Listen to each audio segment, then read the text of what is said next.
Welcome back. It's Dr. Jennifer Bowney, Doctor of Physical Therapy, better known as DocJenFit. And I want to talk about that neck pain you might be getting or neck tension, neck soreness when you're doing overhead press. Now, is this you? Do you feel like your neck is the thing that's constantly sore more than your shoulders after you're doing an overhead press type of motion?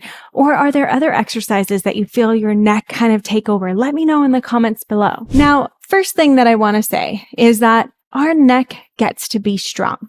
And the muscles that connect around our shoulder blades to help us press also connect into our neck. So we need a strong neck to help with a press, to help get those shoulders strong. Our neck will be activating. We're not going to be avoiding that. However, we don't want our neck to be the only thing that's sore after pressing. So how do we eliminate that as being the primary source of soreness and better utilize our entire engagement from our shoulder blades to our shoulders to assist with that motion? One of the common mistakes that is happening with overhead press is that our shoulder blades elevate a little too much when we're doing that motion. Now, elevation is going to be necessary as we're pressing overhead, but the other range of motion that we want in our shoulder blades is upward rotation. So how can we get better upward rotation where that shoulder blade comes out and up to assist us so we're not just pressing overhead and compressing into our neck? That is what we want to help to improve. So I have a poof here. Or an ottoman. You can use any kind of surface. You can use a chair. You can use a bench, a block, whatever you can kind of get a little bit higher onto and hold onto.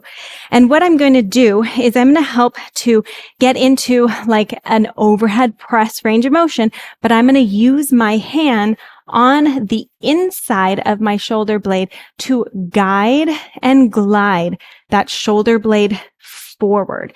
So the goal here is that I'm using my hand along the shoulder blade to bring that lower edge of the shoulder blade toward the inside of like my armpit area. So I'm trying to wrap it forward. This is what's going to help with that upward rotation motion of that shoulder blade. So it's not only elevating as we do the motion.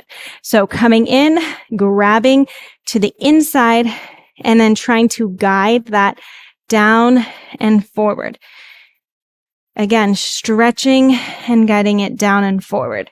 Stretching down and forward. And you can do like 5 to 10 of these on each side, warming up prior to doing a press motion. So grab that shoulder blade, bring it forward. Grab that shoulder blade, bring it forward. Now, if you have a bigger chest, this might be a little bit more difficult to grab onto. So you can use a partner to kind of see where that shoulder blade is and try to guide it forward as you're going into that range of motion. Now, the next thing that is important to focus on when we're doing a press, particularly if we get a lot of neck tension, is that we move in what's called scaption. So I'm not forcing my elbows forward. I'm not forcing my elbows out to the side in the motion, but I'm more naturally allowing my elbows to come at a diagonal. Now try this with me. Bring those elbows naturally at a diagonal wherever it feels like it's not a lot of tension. Okay. And that should kind of be just wherever your arms go. Bring your thumbs toward your shoulders and then try to guide your elbows up toward the ceiling. Now, what we do here when we move in that scaption range of motion is we help free up that shoulder a bit more so it has a little bit more range of motion. We're not forcing anything to happen. And with this elbow motion, kind of guiding it, it helps to guide those shoulder blades to get that upward rotation that we were trying to do from that mobilization. Lastly, now we're going to combine that with actually using weights. And I'll come to a kneeling position to kind of mimic, how we're going into standing. But if you know your low back takes over when you're doing a press, it's good to even do it sitting or even on the ground, because that's going to take out that low back being able to extend and compensate range of motion. Then I'll come to a kneeling position, just something to be aware of. So now again, I'm not forcing out to the side. I'm not forcing in. I'm finding that scaption range of motion. And I want to exhale as I press. Okay. So exhale. Inhale, it comes down. Exhale. Inhale.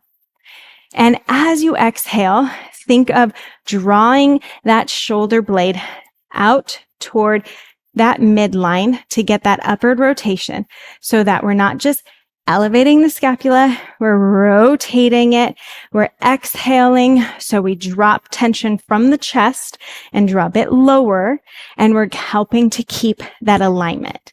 Now, I know that's a lot of cues to kind of go over, but if we can get the shoulder blade moving in better upward rotation, relax the tension by moving in scaption, and use our breath to help guide the motion, then we can help to reduce some of that excess tension that you feel around the neck. Let me know below. Was this helpful?